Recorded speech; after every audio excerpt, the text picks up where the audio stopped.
My name's Jeff Levin, and I am the Policy Director with East Bay Housing Organizations, or EBHO. EBHO is a longstanding nonprofit organization with a broad membership base, and we use the power and the wisdom of our members to work to produce, to preserve, and to protect affordable housing opportunities for low-income people throughout the East Bay. Well, the housing element's really important. We only get a chance to do this every 8 years, so getting it right matters. Our responsibility is to come up with a plan for how Oakland will meet its share of the region's housing needs, including housing for low-income people and not just at the upper end of the income scale.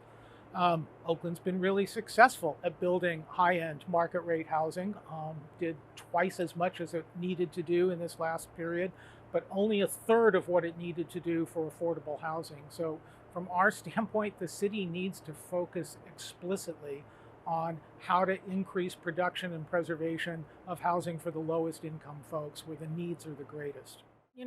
One of the other big barriers to us getting affordable housing is we don't have enough financial resources, and we think the city needs to really look at all of the options on the table.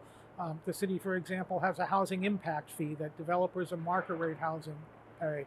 It hasn't been adjusted in years. It's adjusted for inflation, but it needs to be looked at to whether it's calibrated correctly. There's issues about the timing of the payment. The city doesn't have the ability to forecast the money very well.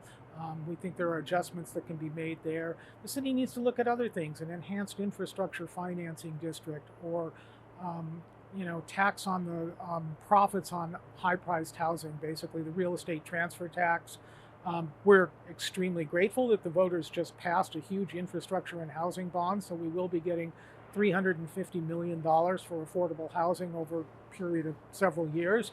We want to see that prioritized for the folks who need housing the most at the lowest levels.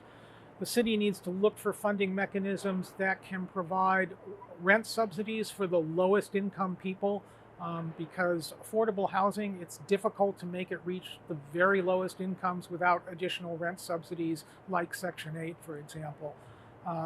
And the other thing is to make full use of the city's own surplus public land and make sure that when the city doesn't need the land for its own operations, that land gets prioritized for 100% affordable housing as much as possible. The displacement crisis has been going on for quite a while. There have been multiple factors for that: the foreclosure crisis, gentrification, rising rent increases, landlords pressuring tenants to get out even when they have rights. I think there's a lot of things the city could do. The first is to better publicize and provide better access so that people can really exercise the rights they have under the rent stabilization ordinance, the just cause measure, and so on. I think a lot more publicity out in the community, in the right places, in the right languages, because a lot of tenants still don't know that they have those rights. Making sure that landlords meet their obligation to put that in the lease agreement when they rent, because that's still not happening for a lot of people. And we would like to see funding for, essentially for a right to counsel. That is enough funding to make sure that anybody who's facing eviction has access to an attorney, because we know that the outcome in eviction cases matters a lot depending on whether you have an attorney or not. The city needs to be more aggressive in its code enforcement in a more proactive way and not just responding to complaints, but it needs to do that carefully in a way that makes sure that code enforcement doesn't lead to people getting pushed out because repairs are being made, because the costs are getting passed on.